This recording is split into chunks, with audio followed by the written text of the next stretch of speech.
السلام علیکم ویورز، میں ناز شاہ آپ کے ساتھ ہوں۔ آج میں آپ کے ساتھ شیئر کروں گی کہ جہنم میں لوگوں کو کیسے جہنم کی طرف ہانکا جائے گا، اور لوگ جہنم میں جا کر وہاں کے مالک فرشتے سے پوچھیں گے کہ ہمیں یہاں پر کتنا عرصہ رہنا ہے۔ اللہ تعالیٰ کا فرمان ہے کہ جہنم میں لوگ فرشتے سے کہیں گے، اے مالک، یعنی یہ جہنم کے فرشتے کا جو سردار ہے اس فرشتے سے پوچھیں گے، اے مالک، آپ کا رب ہمیں ختم کر دے۔ تو فرشتے میں جواب میں کہے گا، بے شک تم ہمیشہ رہنے والے ہو اسی جہنم میں۔ ایک اور مقام پر ارشاد ربانی ہے، میرا کام تو اللہ تعالیٰ کے پیغام کو پہنچا دینا ہے۔ جو اللہ اور اس کے رسولوں کی نافرمانی کریں گے، بے شک ان کے لیے جہنم کی آگ ہوگی جس میں وہ ہمیشہ رہیں گے۔ ایک اور مقام پر ارشاد ربانی ہے کہ جس نے اللہ اور اس کے رسول کی نافرمانی کی اور اللہ کی حدوں سے تجاوز کیا، اسے جہنم میں اللہ تعالیٰ داخل فرما دے گا جہاں وہ ہمیشہ رہے گا، اور اس کے لیے رسوا کن عذاب ہے۔ اور ایک اور جگہ اللہ تعالیٰ کا ارشاد ہے کہ اللہ تعالیٰ اہل جنت کو جنت اور اہل جہنم کو جہنم میں داخل کرے گا، پھر ان کے درمیان اعلان کرنے والا کہے گا، اے اہل جنت، یہاں موت نہیں، اور اے اہل دوزخ، یہاں بھی موت نہیں، ہر ایک اپنی اپنی جگہ پر ہمیشہ ہمیشہ رہنے والا ہے۔ اسی طرح حضرت انس روایت کرتے ہیں کہ نبی کریم صلی اللہ علیہ وآلہ وسلم نے شفاعت والی طویل حدیث میں فرمایا کہ میں اللہ تعالیٰ کی بارگاہ میں شفاعت کروں گا تو میرے لیے ایک حد مقرر کر دی جائے گی جنہیں میں جہنم سے نکال کر جنت میں داخل کر دوں گا۔ پھر میں لوٹوں گا تو کہوں گا کہ اے میرے اللہ، اب تو جہنم میں صرف وہی رہ گئے ہیں جن کو قرآن مجید نے روک لیا ہے اور جن پر جہنم میں ہمیشہ ہمیشہ رہنا واجب ہو چکا ہے۔ اللہ تعالیٰ نے قرآن مجید میں جہنم کے دروازوں کا بھی تذکرہ کیا ہے، لہٰذا ارشاد ربانی ہے، اس جہنم کے 7 دروازے ہیں، ہر دروازے کے لیے ان کا ایک حصہ بٹا ہوا ہے، لہٰذا قرآن کریم میں ارشاد خداوندی ہے، کفار گروہ در گروہ جہنم کی طرف ہانکے جائیں گے، جب وہ اس کے پاس پہنچ جائیں گے تو ان کے لیے اس کے دروازے کھول دیے جائیں گے۔ جہنم کے داروغہ ان سے پوچھیں گے، کیا تمہارے پاس تم میں سے رسول نہیں آئے تھے جو تمہارے رب کی آیات پڑھ کر سناتے اور تمہیں اس دن کی ملاقات سے ڈراتے؟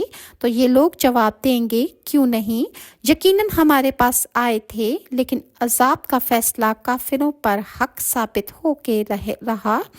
کہا جائے گا کہ جہنم کے دروازوں میں داخل ہو جاؤ اور اب تم ہمیشہ وہیں پر رہو گے، تکبر کرنے والوں کے لیے بہت ہی برا ٹھکانہ ہے۔ اور جہنمیوں کو جب جہنم میں داخل کر دیا جائے گا تو جہنم کے دروازے بند کر دیے جائیں گے، اور ارشاد خداوندی ہے، ان پر جہنم کی آگ ہوگی اور دروازے بند کی ہوئی۔ ایک اور جگہ اللہ تعالیٰ کا ارشاد ہے، وہ جہنم کی آگ ان پر دروازے بند کی ہوئی ہے۔ اور حضرت ابو ہریرہ روایت کرتے ہیں کہ میں نے اللہ کے رسول کو فرماتے ہوئے سنا کہ جب رمضان آتا ہے تو جنت کے دروازے کھول دیے جاتے ہیں، جہنم کے دروازے بند کر دیے جاتے ہیں، اور سرکش شیاطین جکڑ دیے جاتے ہیں۔ اور جہنم کی وسعت کے بارے میں ارشاد خداوندی ہے، روز قیامت ہم جہنم سے پوچھیں گے، کیا تو بھر گئی ہے؟ تو جہنم کہے گی کہ کیا کوئی اور بھی ہے؟ اس آیت کی تفسیر میں حضرت انس بن مالک سے روایت بیان کرتے ہیں کہ رسول اللہ صلی اللہ علیہ وآلہ وسلم نے ارشاد فرمایا، جہنم مسلسل کہتی رہے گی کہ کیا کوئی اور ہے، کیا کچھ اور ہے، حتیٰ کہ اللہ تعالیٰ رب العزت اپنا قدم مبارک رکھیں گے، تب جہنم کہے گی، تیری عزت کی قسم، بس بس، اور جہنم سمٹ جائے گی۔